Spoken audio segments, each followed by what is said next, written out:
Greetings and salutations to all. This is Captain Eon speaking,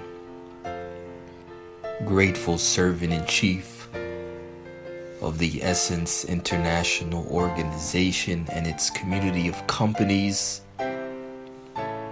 who at its foundation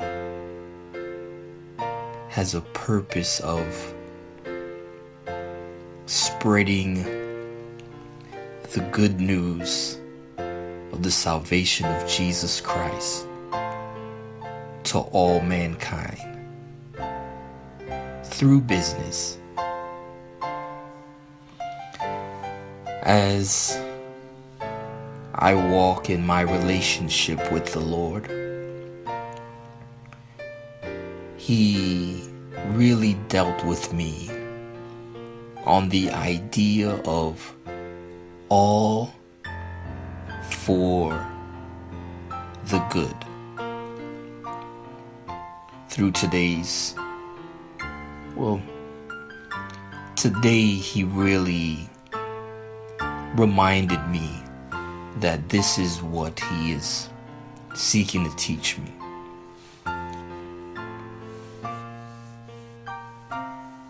I tend to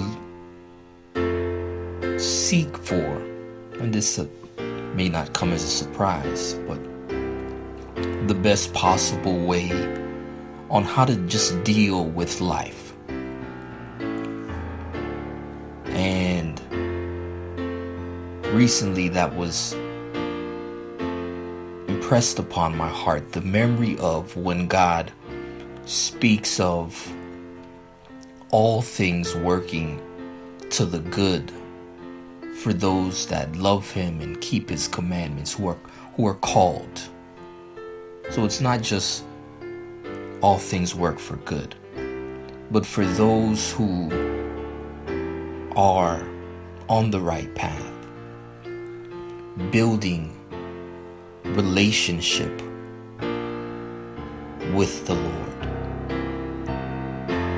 He allows everything to work towards our favor.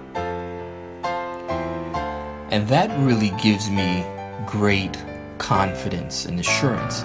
And it does help when I naturally have the inclination to become overwhelmed by things.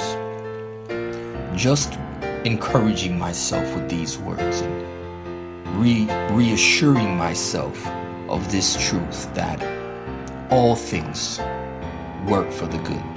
Everything is working towards God's glory.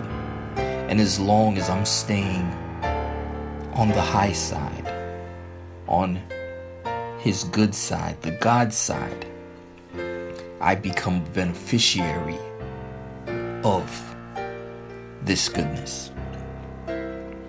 So I actually used the number 4 because in today's treatment, I got 4 parts or 4 examples revealed to me.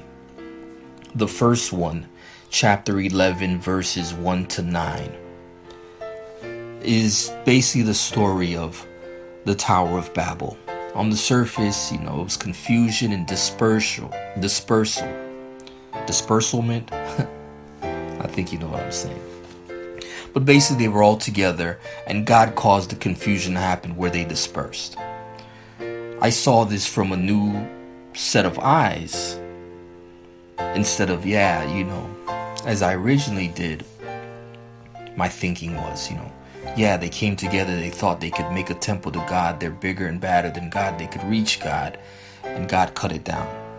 Well, I believe there is still truth in that. I actually saw it from this new perspective on God is working it all for the good. And from this situation, where there was just one person, one people, one way of being, from this situation, God turned it to where now we have a diversity of cultures and different nationalities, dialects, and each one in itself is unique and different, but yet there are still similarities. Jamaica has, I believe it's like their national motto that says, out of one nation, many people. And that perfectly sums it up, where even on the wonderfully beautiful island of Jamaica, you have the one island, there's a different island, but there are still like subcultures and variations within the people.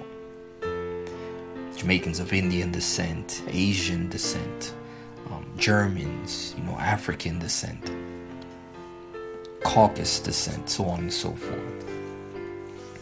The second good that I got was chapter 12, verses 10 to 16 and verse 20. And this is when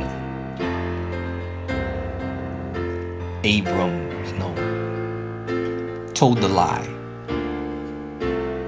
of Sarah, his wife, being his sister. And I believe it's in other versions where technically he was like, she was the half-sister or something.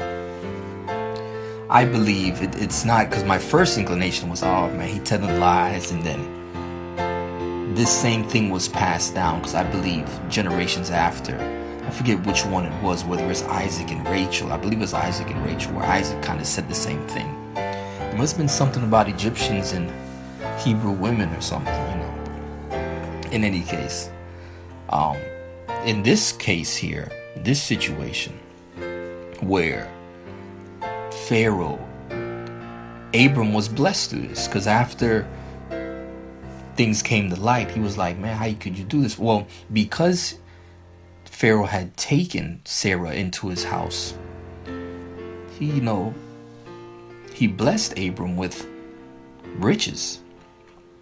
So in leaving Egypt, when Pharaoh was like, man, get out of here, he actually left better than when he went into the situation. All for the good. The third example, chapter 13, verse 14, is when Abram and his nephew Lot separated. I'm sure Abram had feelings for his nephew. He took him. He was an orphan. It's like he took him in as his son. When he was leaving where he came from, he took Lot with him. But because of the quarreling with their people, he said, hey man, look, we're family. Paraphrasing, of course, we're family. I don't want it to be anything between us. Take your pick, man. Wherever you gonna go, I'll go to the other place. I'll do the opposite. Lot made his selection. Abram settled where he settled. But ultimately, it was after this separation that God came to Abram and pronounced the blessing upon him. I believe this is when he became Abraham, because this is where God pronounced the blessing of him being a great nation. The innumerable amount of people coming after. Hence the father Abraham. So that's, again, another example of all for the good. Finally, the fourth example comes not too far after this, in chapter 14, verses 11 to 24. And this is after these four kings, these warring kings, went out, looted and plundered, took over some territory, actually got Lot and his stuff, and word came back to Abram. He went out with his peoples, his allies. They conquered. Of course, why wouldn't you when you're on God's side? And after this victory is when the priestly blessing of Melchizedek was pronounced on Abraham. He in return offered a 10% tithe. And then not only that, but his allies were able to partake in the spoils of war, so to say. because he refused to take anything per God's commandment. So, in fact, it seems that Abraham's allies now probably got a little bit more, because they were probably able to divvy up Abraham's lot as well. Not Lot, his nephew, but his percentage of, the reward money, so to say.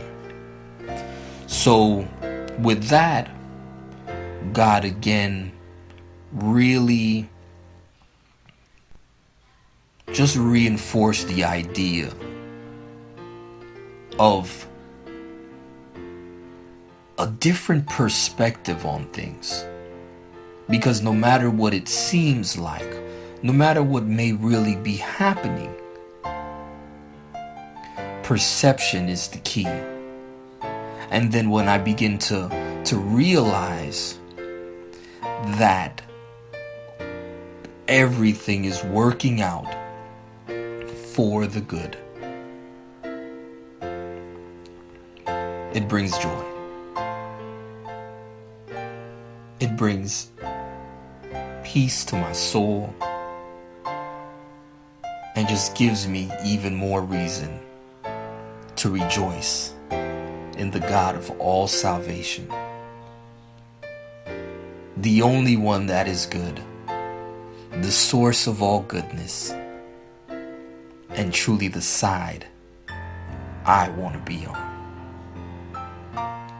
Caption this.